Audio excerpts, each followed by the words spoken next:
Alright, so what is up guys? Ako ulit, okay? Yo boy, Daniel Clark. So ngayon, tuturuan ko naman kayo kung paano i-navigate yung tradingview.com. Okay? So, what I want you to do first, okay, is to go to your Safari or pumunta kayo sa Google nyo, tapos i-search nyo tradingview.com. And then pumunta kayo dito sa products, okay, click nyo tong products and click nyo tong super charts. Once you click that, wait for it to load. Okay, so guys,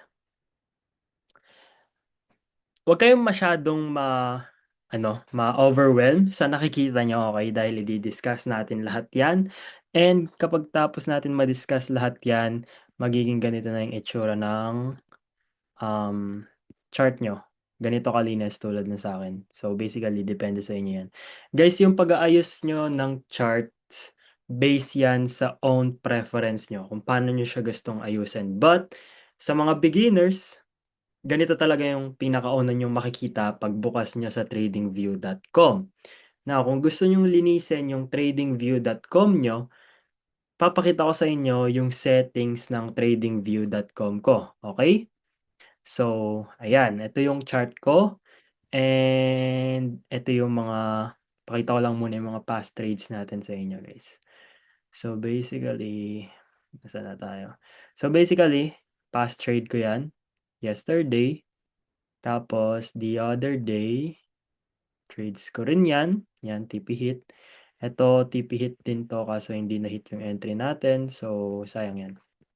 But, anyways, turo ko na sa inyo. Listen lang natin yan. So, basically, yan. Nandyan na kayo sa chart. Nabuksan nyo na yung tradingview.com. And then, pinakauna nyong kailangan gawin is i-click nyo yung profile nyo. Okay? So, basically, ayaw maklik ng profile ko. But yan, naklik na. So, ayan, dapat i-connect nyo yung trading view nyo sa Gmail nyo. And wag nyo kakalimutan yung Gmail account na yon. And then, click nyo yung app settings. Pwedeng dyan. Or pwedeng right-click sa chart. And then, punta kayo sa settings. So, pinakauna nyong gagawin is pumunta kayo sa symbol. Sa symbol, okay, ito yung gamit ko na color ng candlestick sa chart ko. So, ano nga ba yung candlesticks? Ituturo ko yan sa next videos or next lessons. But, kayo yung magde-decide guys kung anong kulay ng candlesticks yung gusto nyong gamitin. So, sa akin personally, I use blue and black.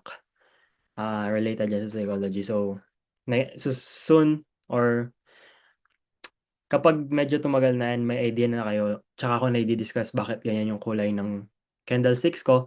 But, kung babae ka man, pwede mong gawin na pink and red yan or pink and white. And kung lalaki ka naman, pwede mong gawin kahit anong kulay na gusto mo yung candlesticks mo. So, ikaw yung magde-decide dyan. So, sa precision, okay, default lang lagi yan. Sa time zone naman, lagi niyong pipiliin UTC +8 Hong Kong. Kasi sa Pilipinas, same tayo ng time zone with the Hong Kong. Okay, lagi tayong +8 pagdating sa time zone. Okay, next is the status line. So, ayan, click niyo yung logo. Make sure naka-check yan. Title, name, open market status, click niyo rin yan. And off niyo yung chart values, bar change values, volume, last day changes values, and sa indicators, click nyo yung titles, off nyo yung inputs and values, and sa background, 50% capacity lang. Okay? And then sa scales and lines, guys, dito sa video mabilis lang to, okay? But pwede nyo naman i-screenshot yan and i-post yung video para masundan nyo. So next one is the scales and lines. So currency and unit visible on mouse over. Scales model A and tapos off nyo lang yan, okay? No overlapping labels. So ayan basically guys, screenshot nyo lang yan. Okay? So ayan, gayahin nyo yung mga yan. Screenshot and then screenshot, gayahin nyo yan. Gayahin nyo yan. And then next one is the canvas. Ganyan. Guys, yung canvas, yung background, ito yung white na to. Yan yung background. So, pwede nyong ibahin yung kulay niyan. So, basically, sa akin, gusto ko yung ganyan kulay. Para malinis. Kapag mas simple yung chart nyo, mas madali nyo maiintindihan yung chart and mas mabilis kayo makakapag-analyze ng market. So, yan, gayahin nyo lang yan. Screenshot, screenshot, yan. Yan. And then sa trading, hindi nyo na kailangan to, guys, kasi hindi naman kayo magte-trade sa TradingView, sa MetaTrader 5 kayo magte-trade. Sa alerts, yan. And then sa events, hindi nyo rin kakailanganin yan. So, after that, ready to go na kayo. So, after nyo ma-edit or maayos yung TradingView nyo, let's say malinis na, pupunta kayo dito sa right corner, may makikita kayo, ito, watchlist to. Click nyo lang yan, and dito nyo makikita yung mga pairs na pwedeng i-trade. So, click nyo tong plus button or yung add symbol, and then yan. Yan lahat ng pairs na pwede nyong i-trade. So, kapag kinlik nyo yung add button, let's say corn, yes, pwede kayong mag-trade ng mais, guys, kung gusto nyo mag-trade ng mais. But, for me personally, hindi ako nagtitrade ng mais kasi anong gagawin ko sa mais, di ba? So, add to watchlist nyo lang yan. Bam! X nyo yan, and then click nyo lang yan. Boom! Makikita nyo na yung chart para sa mais. Napakaangas, di ba? But, yeah, ganyan mag-add ng pair. So, basically, yung pairs ko is gold, Nasdaq 100, S&P 500, GBP USD, GBP JPY, at saka ito is wala na. So, ito is another chart for XAU, but hindi ko ginagamit yan. So, yan lang yung kakailanganin nyo, watchlist lang. Hindi nyo na kailangan itong mga nasa baba, okay? Watchlist lang. Tapos, makikita nyo dito, guys, na yan. Layout setup yan, guys. Kailangan yung i-check yan para ma-save yung layout setup nyo. Kapag hindi nyo kinlik yan, hindi mag-save yung layout settings nyo and automatically magre-reset yan. Okay? So, paano nga ba ito nalagay dito? Ba't mamaya ko yan? Mamaya yan. Masyado kayo nagmamadali eh.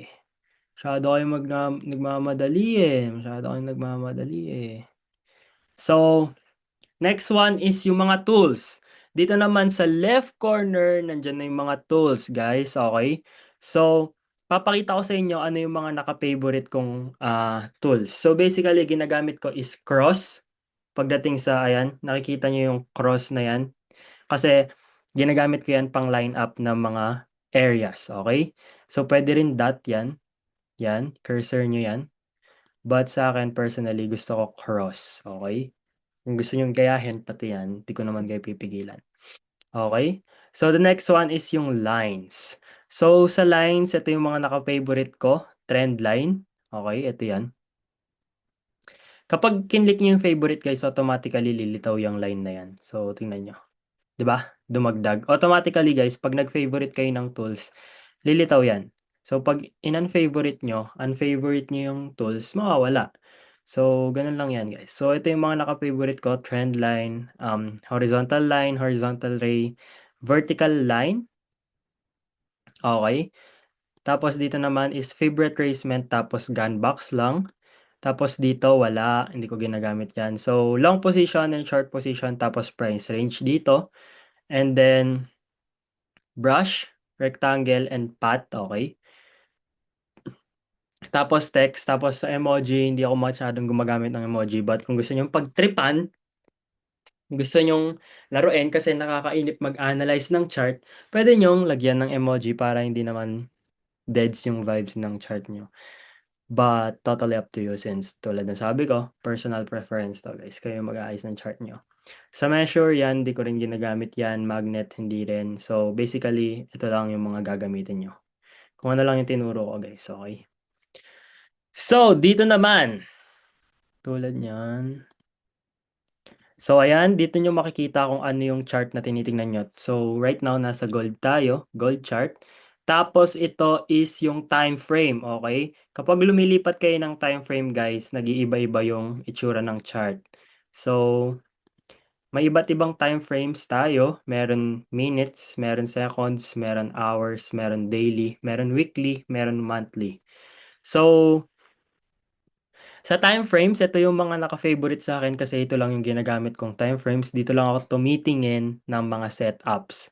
1 minute time frame, 3 minutes time frame, 5 minutes time frame, 15 minutes time frame, 1 hour, 4 hours, tsaka 1 day. So, yan lang yung ginagamit kong time frames guys, wala nang iba. So, dito, ito yung type of charts nyo. Type of chart, kung gusto nyong candlesticks or line. So, sa akin, ginagamit ko mostly is candlesticks. Okay? Ginagamit ko lang tong line kapag medyo hindi ko maintindihan or hindi ko mabasa yung trend sa market. But everyday or madalas, super madalas, candlesticks yung ginagamit ko. So click nyo lang yan. Yan lang yung i-favorite nyo, line and candles or candlesticks. So kung anong gusto nyo gamitin. Sa indicators naman, hindi ako masyadong gumagamit ng indicators. Okay? And then, yan guys. Yun lang yung kailangan nyo malaman sa trading view. Wala na kayong kailangan pang malaman. Ganun lang siya kadali. Okay? So, to summarize that up, pagkapasok nyo ng TradingView, open nyo yung profile nyo, make sure na connected to sa Gmail nyo. Okay? Tapos, pumunta kayo sa settings, pwedeng dito, or right-click nyo lang to, and then punta kayo sa settings, okay? And then, yan. Gayahin nyo lang yan. Screenshot nyo. Screenshot, screenshot, screenshot, screenshot, screenshot, gayahin nyo yung settings ng trading view ko, screenshot, screenshot, screenshot, screenshot. And lastly, punta kayo ng template and then apply as default or save as. Save nyo yung template na yan guys. Basta save nyo yung template na yan para hindi nagre-reset yung template ng trading view nyo. And then dito is the time frame. So ayan yung mga naka-favorite na time frame sa akin. Screenshot nyo lang yun din yan kung gusto nyo gayahin. Dito, okay. Tapos tulad ng sabi ko, dito sa left corner is the tools. So, yan lang yung mga gagamitin nyo. So, ayan. Ayan, yung mga naka-favorite sa akin. Ayan. Screenshot nyo lang. Ayan. Ayan. Ayan. So, lastly is the watch list. So, ito yung mga tinitrade ko na pairs. Depende na sa inyo guys kung ano ilalagay nyo sa watch list. Kasi, kayo naman yung magte-trade, okay? Hindi ako. So, mostly kasi yung tinatrade ko is gold. So, number 1 sa akin yun sa watch list. So, basically, yun lang yung kailangan yung pakialaman dito sa trading view. And that's how you navigate your trading view, guys, pagdating sa trading. So, yun lang para sa video na to, okay? So, sa next video, tuturuan ko kayo kung paano sa broker and paano naman sa MetaTrader 5. So, pagsasamahin ko na yon since mabilis lang yung dalawa na yon, okay? So, by the way guys, gusto ko pala sabihin sa inyo, sa mga manonood ng video na to, okay, sa playlist na to, sa ginagawa kong free trading course na to, take it seriously, okay? Take it seriously because this trading business or itong trading, it really changed my life. Okay? So, lahat ng changes na nangyari sa buhay ko is because of trading business. And I'm not going to lie, yes, mahirap tulad ng sabi ko, mahirap yung trading. But it is a high income skill. What I mean by that is once you master the skill, once you already have the skill, madali na lang kumita ng pera. Okay? So, take it seriously and don't take this thing for granted. Like, okay, this is a free course. Pagpapabukas ko na. Hindi ko seseryosohin kasi libre lang naman. Anytime pwede kong panoorin.